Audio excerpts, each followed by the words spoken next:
Kind of start off by, yeah, having folks, learn a little bit more, about your fantastic work and background. And I know you are also, kind of in the midst of book tour and kind of working on some fantastic book, as a, New York Times bestselling author. I think there's a lot for us to, kind of talk about there. But yeah, can you talk a little bit, about, yeah, Moms Demand Action and your work and kind of take things from there? Yeah. So, back in 2012, I had been taking about a 5-year break from a career in corporate communications, getting ready to go back into the workforce. And I was folding laundry in my house in suburban Indiana, and I saw on the television that there was breaking news of an active shooter inside an elementary school in Newtown, Connecticut. And like so many other people in America and across the world, I just sort of stopped what I was doing and watched this horrific tragedy unfold. And by the time I went to bed that night, it was unfathomable that 20 children and 6 educators had been slaughtered inside an American elementary school. And at some point during the night, that sadness turned into rage. I was just so angry about what had happened. And I just thought, Mothers Against Drunk Driving was so influential to me growing up in the 80s. And, could we emulate that to take on the gun lobby? That was kind of the thought I had. I had 75 Facebook friends. I wasn't on Twitter. And I just created a Facebook page. It was really a clarion call to other women and moms to say, like, we have to do something. We have to stop we have to restore the responsibilities that should go along with gun rights. And so that was really the genesis. Yeah. And so now I know a lot of, your book and what I kind of wanted to chat a bit more about today was sort of this like process of like, finding your spark and getting people kind of like, engaged more in what matters most to them. And in particular, kind of like work that can make the world a bit better, right? And turning that, anger or frustration or article you read or, news piece that you just watched, right? I know New York City, right, where I live, I'm currently in Brooklyn, right? We just, had the worst, Yes. shooting in the city in the last, 25 years.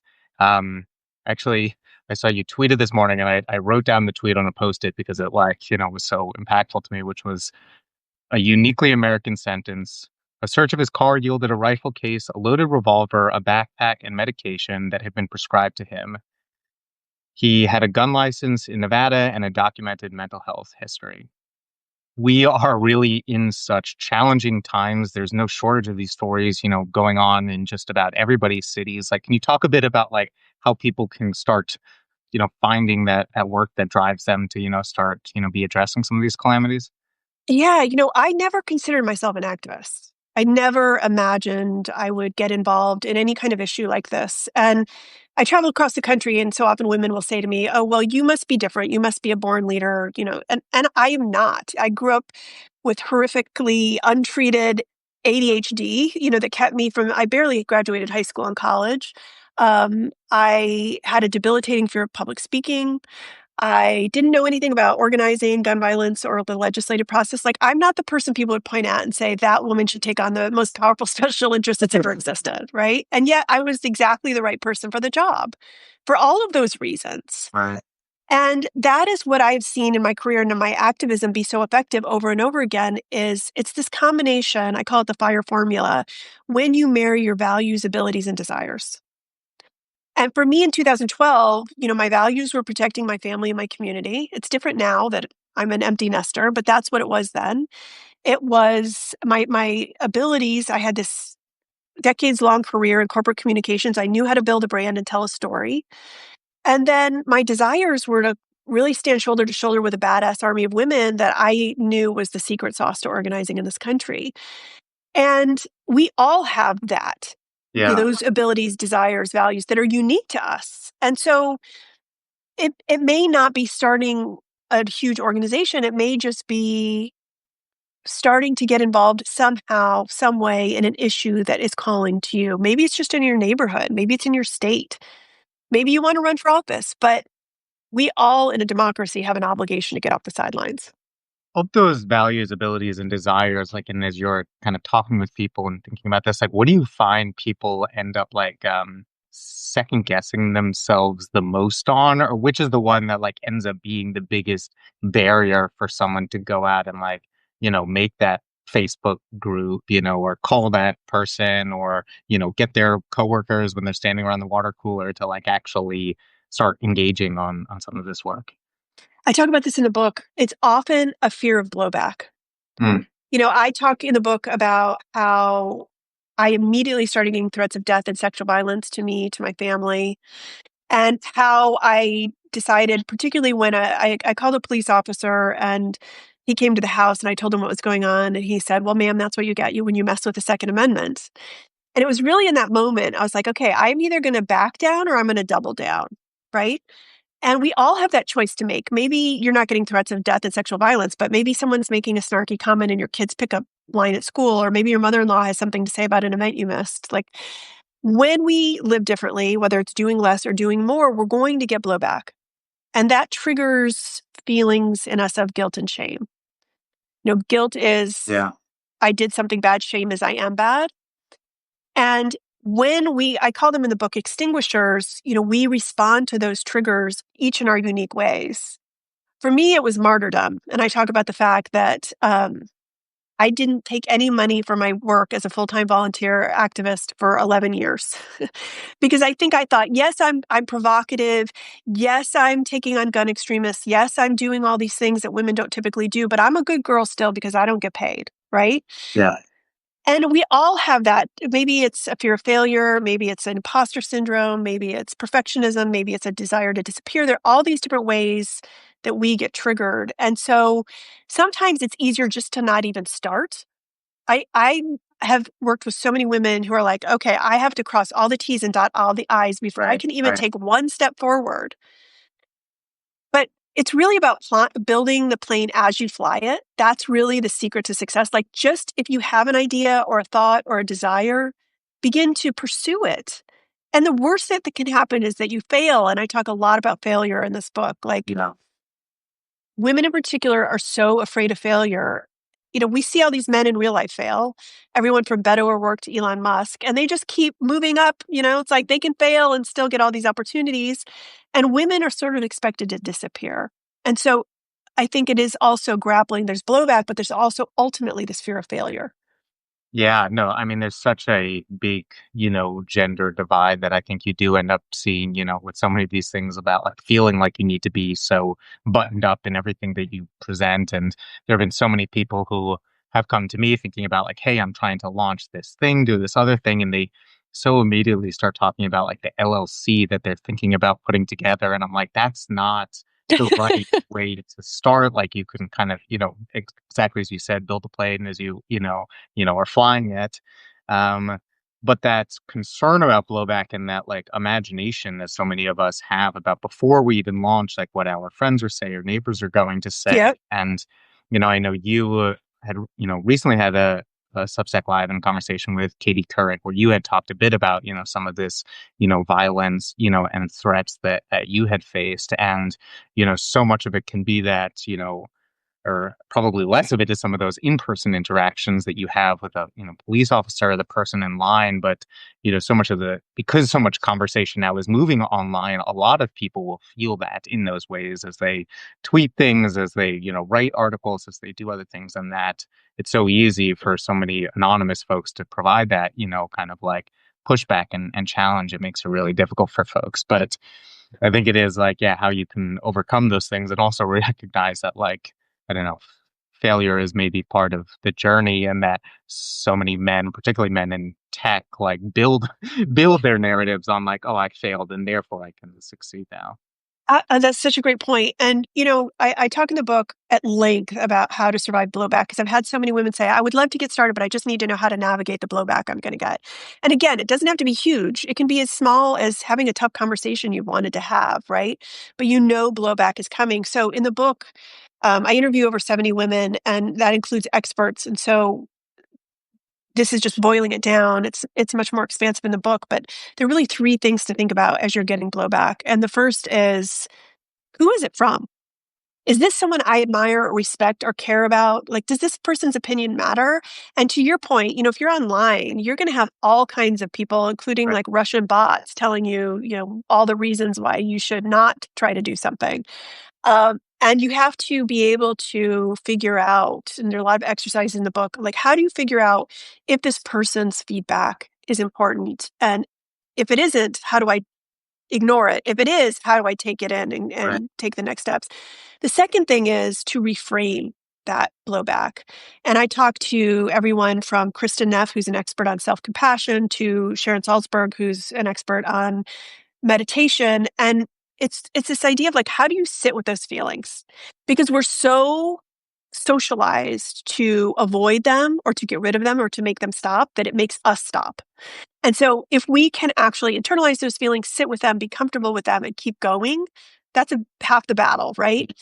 And then the third thing is to remember that we are role models. And when we can endure blowback and keep moving forward, we give other people the ability, in this case, women, right, the courage to do the same. It's like a virtuous circle. And it's really important to remember, like, people are watching you.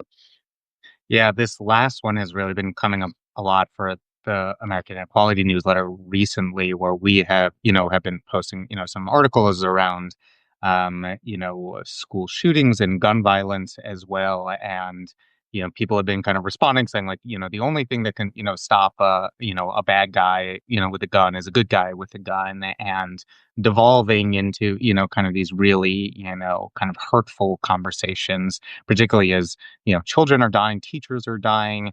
And it's not only, having been writing for a long time, it's something that, I've started to like, build up the tough skin about. And I know so many of the reports showing that that is in fact very much so not the case. But thinking about like, the team as well, and knowing that like, the people on, my side who are running social media and doing data science work and comms work, helping them understand that like this is part of, the work of, being out there and putting out these good messages. And so trying to like lead by example in many of those ways is, challenging, but also important. Um, I want to switch gears a little bit for a second, though, and talk specifically about, inequality and how people can kind of start to engage on some of this work too, because, you know, inequality can feel so big and overwhelming and interconnected, right? Like somebody, loses their job, and after losing their job, they can't afford their rent, and they lose their home. After losing their home, right? They find themselves, on the street and start developing, mental health challenges. And so all of a sudden this employment problem becomes a healthcare problem. Like I think it can be really tricky for people to understand like where to engage on this. So some of it is not Yes. like being so buttoned up before starting. It's like, how do I actually find my entry point into these massive societal challenges? And as someone who's like, you know, taken on the gun lobby in many ways, like, and knowing that, challenges with gun violence are not just specifically about like the weapons that you have. It's also a mental health crisis, right? It's a legislative It's crisis, a you know. racial issue. Yeah. So how do you in particular help think about like some of these ways? Like how do you think about it like both ballooning and kind of being narrow? And how would you think help other people try and understand like how to deal with those interconnected big challenges? I think the first thing I would take is the entry point. And again, where should I go in? It really does depend on that formula I was telling you about, your values, abilities, and desires. My communication skills and my work in the corporate world really did help me Yeah. go in that point. Like I've seen people go in all different ways, right? And for me, that was the way in. And so understand what your values, abilities, and desires are. It'll make it more clear to you where you go in. But I think also what you're talking about is, which is a lot kind of a dirty word in activism, which is incrementalism. Mm, And, it's this idea that somehow slow progress is not good progress, but that's the way the system is set up. I wish you could make overnight wholesale change. I would have been gardening for the last decade, right? yeah. But the system is set up this way. If you want to change the system, great. I'm all for that. But in the meantime, we have to be pragmatic. And we have to remember that in America, incrementalism is what leads to revolutions. You Yeah. know, Moms Demand Action passed 500 good gun laws. We stopped the NRA's agenda 90% of the time every year for a decade. We passed the first federal legislation in a generation. We elected thousands of gun sense candidates to office, including our own volunteers. And yet, if you're on the periphery of the gun violence prevention issue, you think, oh, that's hopeless. They're not making any progress. Nothing will ever change. And it's like, well, we've been doing all this for over a decade and all this has happened. And that's because people just refuse to give up. And it is not hard to get volunteers to come into an organization when there's constant shooting tragedies and your kids are going through lockdown drills. Yeah. But you can ask any issue, like for example, Planned Parenthood does not really have a grassroots movement. It is very hard to get volunteers to stay. Mm. And so we never had that issue. We had amazing retention. In fact, we're up to 11 million volunteers. We're over twice the size of the NRA. And we decided to poll our volunteers and say, why do you stay? And they told us two things that I think this information is applicable to life in general. The first is they felt like they were winning. Anytime people feel like they're winning and what you're doing is a good use of their time, they stick around. And so we came up with this strategy of calling it losing forward. Yes, you lost a legislative battle, but what did you learn to win the war? Maybe you grew your chapter. Maybe you have more relationships with lawmakers. Maybe you know more about an issue. But this idea of you can't beat someone who never gives up, I think it was a Babe Ruth quote, Wow. right? So Yeah. making sure people know they're winning. And the second thing they told us was that they found their people. When you find people with like-minded values, you keep showing up because you don't want to disappoint them, because you want them in your life, because you feel energized by especially in red states, right? You feel energized by being around people who want to accomplish what you do. And that is another important part of this is, when we talk about democracy, if you think about, take for example, the suffragists. They were starved, they were beaten, they were imprisoned. They never saw the fruits of their labor. They died. It took 100 years for all women to have the right to vote. And yet they did this work because they knew they were building a foundation. That's how we have to think about activism. It goes back to incrementalism. And then the last thing I would just say is, I think of democracy as a sick kid. When my kids were little and they were sick at 3 a.m., I didn't say, wow, I'm sorry you're still throwing up, but I am exhausted. I have to go to bed. I'll see you at 8. Yeah. I held their hand until they were better. And I don't think democracy is any different. We all have an obligation to do this work in some way. Yeah, incrementalism has actually been coming up so much in conversations I've been having with policymakers and local politicians recently. I think in large part after the passage of the, big beautiful bill largely around healthcare, right? Where people think, in particular in U.S. healthcare, and you see this so many times, when consultants come in, to kind of big healthcare institutions, they're like, what's the thing that I can do that'll cut my costs by 15%? And I think it's there's this kind of trope in that space now, which is there is no such thing in the U.S. healthcare system. There's no one single fix that can cut costs by 15%. Yep. But you might have 1% changes, right? Yes. And those will take years to do. And I think also, I had spent many years working at the Federal Reserve. And so I think also just time in government gave me that same appreciation that America's most difficult challenges take years to work through, right? Exactly. That's what Decades. the suffragettes, it can take, so long to actually, create some of those, sweeping changes. And if you think it can happen overnight, you might not, it's not a big enough, challenge that you've taken on, but finding those things where you can, start moving the needle, day by day, week by week, because I think, as you said, all those amazing stats that Moms Demand Action has done. I didn't realize it had, kind of expanded to 11 million volunteers. That's absolutely fantastic. That's sort of how you can kind of get those changes to happen. Yep, totally agree. And, again, it's the winning and finding your people. Those are the things that make that incrementalism and that playing the long game tolerable. Were there any times where people didn't feel like they were winning though? Because I don't know, I now, you know, feel like there is a new level of I know. depression that has set in the American psyche of, we are at this inflection point. You hear a lot of people saying this is going to be the Reagan era tax cuts, that we're in this new era where things are about to get so much worse before they can get better. Um, like, were there moments where people felt like we're not making progress and that part started to fade for folks?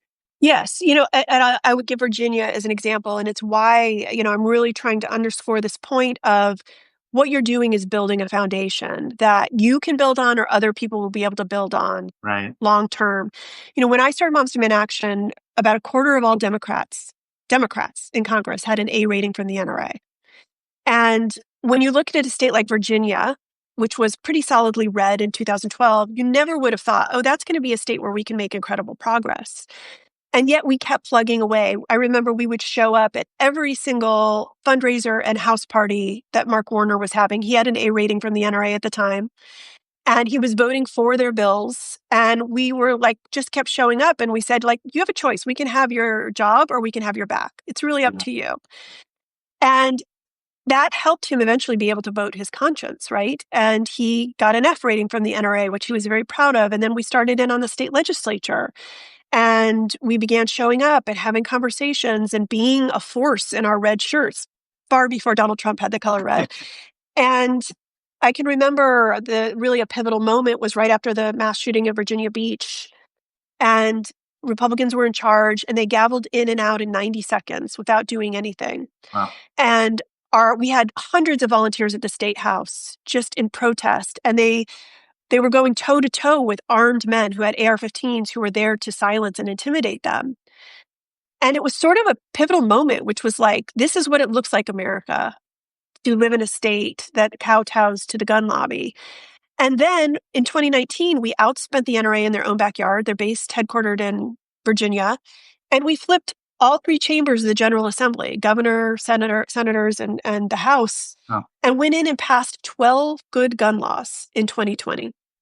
And now, even though there is a Republican governor, none of those laws have been reversed, right? So it really is about building the foundation. And I don't mean to, I really don't have toxic positivity. I don't try to be Pollyanna, but like, we make a choice every morning to be hopeful or hopeless. It yeah. is absolutely a choice that we make. And if we're cynical, that is a choice to say things are really bad, but I'm not doing anything.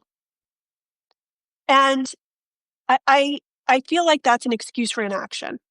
We have to wake up every single day and choose hope and decide that we are going to find, we don't have to do all the work, as you said, but we're going to find one piece of the work that we're passionate about and commit to doing it for a lifetime. Yeah, I totally agree with that, sense that like we do have this agency and ownership and that we can kind of, turn that mindset into like action and, that feeling of depression or rage in some cases, we can use that to like, fuel our, desire for change. And that even when things can feel really lost or overwhelming or too interconnected, that the ability to like derive change starts with us and individuals and can really start moving the needle. Um, I know you've also been writing quite a bit, recently and as well for a long time around like, a handful of gender equity issues. And we talked a little bit as well about like, women in leadership roles and kind of like, gaps in pay. Can you talk a bit about like how you've sort of been trying to like, encounter this work, the role of like, and we just published an article last week on like the male loneliness crisis and sort of how like, I don't know, it's my opinion a bit overblown and like we're not, I don't know, we're not bringing women along on this like Yes. challenge and kind of failing to recognize that like even though boys are failing in schools, like schools were never designed for women anyways. And so it's like this, I don't know, there's a lot wrapped up in that. So can you talk a bit about like how you, thought about engaging men versus women, obviously like, moms versus fathers, was part of the, kind of Yeah. work as well, but like that they're not against each other. They're all like part of the same. Yeah. Yeah. And I think to your loneliness thing, the thing I always wonder about, I mean, it's just like guns, right? There is a financial incentive for the right to either make men feel lonely or to make them believe they are lonely, Mm, right? There is a financial incentive there because when, and I don't mean this pejoratively, but like there's a victim mentality that makes you want to be a certain part of a group because you feel that way. And so there's an incentive there for them. But yeah, I get asked a lot, why moms demand action? Why not parents demand action or Americans demand action? And I always say when there's parity, you should change the name. But women only make up 25% of the 500,000 elected positions in this country. We're less than 10% of Fortune 1000 CEOs. Like, we don't have the access to power to protect our families and our community. So we have to be pragmatic. And the reality is that men are inherently afraid of the mother figure. And when they see them coming in red shirts by the dozens or hundreds, they're either really excited or really afraid. Yeah. And that was exactly the emotion I wanted to engender in lawmakers. And so, the thread that runs through my career and my activism is really wanting to make women feel their power, to summon their audacity. And whether that's running for office or having a tough conversation or leaving a bad relationship, like it runs the gamut. But that's what lights me up. And I just think that it is important to, as what you said, is like that we work together. But I think in many ways, women have been left behind, from this access to power. Yeah. Yeah, definitely. And share the sentiment where it's like, yeah, change the name when it makes sense to do it. But right now, it's like, so many people don't want to recognize sort of the like, gaps that do, kind of exist, and trying to like, yeah, empower different groups. And I think it also goes back to your other point about like how people can kind of find their communities and how that can kind of like Yes. make the work, right? That when you can find people who are struggling with those same challenges, worried about their kids, thinking about this, like it creates that, special type of energy that can get people, kind of engaged on this. Um, you're currently book touring around? I am. I've been to a lot of through a lot of the tour stops already. I think I have upcoming Ohio, Texas, California. I have a few still throughout the rest of the year. You can go to firedupbook.com. They're all there. Yeah. Can you talk a bit about like what you've been hearing from folks on the like Fired Up tour? Like how, Yeah. how the different communities you're going to, like how people are reacting. I, feel like there's also, like so much of this, that feels so current and for wanting people to engage. Like, I'm sure with every single stop, there's some other like, current event that's really like drawing people in. Like, yeah, how has been some of the response or different communities kind of reacting? Yeah, I mean, to your point about men, it's interesting because I have a lot of men come to my tour stops, even though I really wrote the book with a woman like me in her middle age in mind. But so many men are coming and they're saying, I'm reading your book because I want to help my partner or my kids, understand how they can live in a way that they feel like they leave a legacy. And, legacy, I think, is a big loaded word. It's like your name on a building or a philanthropy, but really it's just living a life that is authentic to you. And when I think about my mother's generation, when I went away to school, she was sort of expected in her middle age to get a hobby and, stay on the sidelines the rest of her life. And that's not the case anymore. Yeah. Gen X and beyond, we have two really stages of our lives, right? The first half and the second half. And I want to make the very most of the second half. I want all women to do that. But often we don't know where to start. And so a lot of the conversations I have on these tour stops is like, I have all these brilliant ideas or these desires. I just don't know how to start. And really that is what the book was meant to do. There's so much conversation right now about what women are doing, and that's wonderful. Like Julia Louis-Dreyfus's podcast, I love. But this is really the how. How do I get to do those things I want to do? And I'll just tell you a quick story. My favorite story from the book really is a woman named Carol who wanted to be an author, but she ended up being a phys ed teacher for 30 years to pay the bills, retired, went to volunteer in an animal shelter, came up with the idea of a couple who falls in love at an animal shelter, taught herself how to write a book, how to create chapters, how to write dialogue, etc. She writes the whole book, then she decides she deserves to have it published. She doesn't want to self-publish. She sends her manuscript to 218 publishing houses and gets Wow. rejected 218 times. On the 219th time, a book agent who loves dogs gives her a book deal. She becomes a published author in her 70s, right? Yeah, it's amazing. Yeah. That's the kind of stuff that lights me up. Yeah, me too. And I think also just like as a data person, the like 218, right? Like that level of persistence and commitment, like not only just doing it later in life, but also recognizing that like adversity is going to be part of the challenge and like kind of working through that and knowing that, yeah, it could be the 219th time before things Exactly. click and you kind of like move into the next space. So um, what is one area where you are like, people are not focused on this enough? Like, all for those, people who are thinking about sort of starting to, engage more in, challenges that they see in their communities or their, obviously they need to make sure that they, have kind of the ability and desire to engage in it. But if you're like, if you have the ability and the desire, like this is the area where we need more people to be focusing their time because it's a big issue that people aren't thinking enough about, but there's just like not enough, kind of work around it just yet. Yes, running for office, and in particular, women, right? I mentioned the data point earlier about 500,000 elected positions in this country. Women only hold about 25% of them. I really think that there's a moral imperative to run for office in this country. And again, you don't have to go run for Congress. There's so many local positions that you can fill, everything from county coroner to city council, but they all make a difference. And when there's more parity, gender parity, in who holds elected office, there will be more gender parity in the country and in the world. And so it's really important to think about how you can serve. The average age for women to run for office is still, in the year of our Lord 2025, 47 years old. And that's because often women feel like they have to have a family or a job, a Right. career before they can move to the next step. And men don't think that way. Men graduate from college and they're like, who would like to elect me? You Yeah. know? And so we just really need to, I think, coach our high school aged and college age kids to think about the fact that that running is part of service. It's part of living in a democracy. Yeah, so much of the American Equality newsletters focuses on like communities, right? We do a lot of county level work and trying to recognize that like so many of the challenges that we see in the US aren't just like these giant national, narratives. Like we also see it really show up in communities because that's really where inequality emerges. And I'm working on a, upcoming book now. And so much of what, I kind of talk about that is the role that communities, local government, and counties can play kind of in enacting change, right?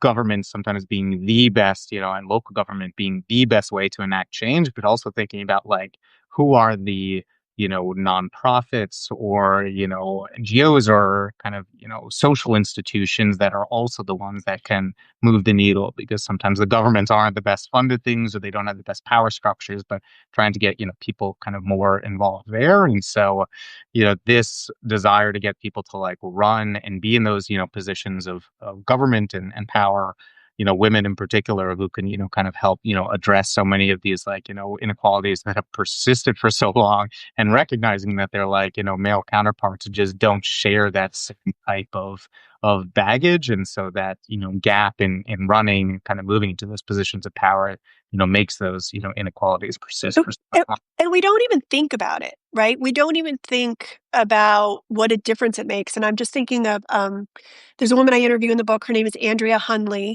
and she was a principal at a school in Indianapolis. And she was also a Moms to Men Action volunteer. And she decided to run for a seat in the state Senate. And she won.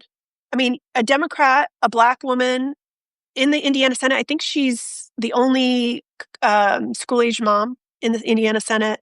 She's one of the only Black women.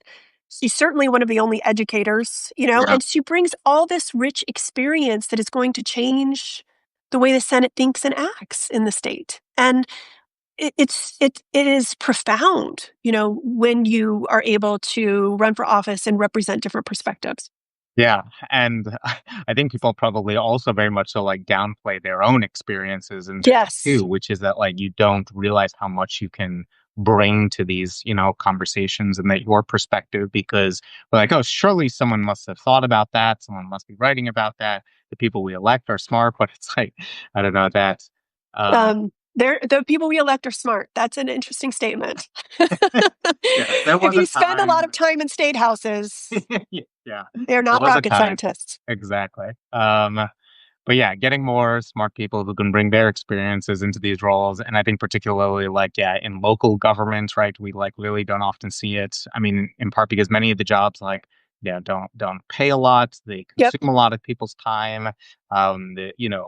Issues are really challenging. You don't think you have the right background. There can be barriers to entry, but there's so many more roles than people I think realize actually exist in so many of these communities. I mean, you just Yep. alluded to, but yeah, getting more people, to kind of run for those roles and yeah, bring their voices to those, positions is really matters.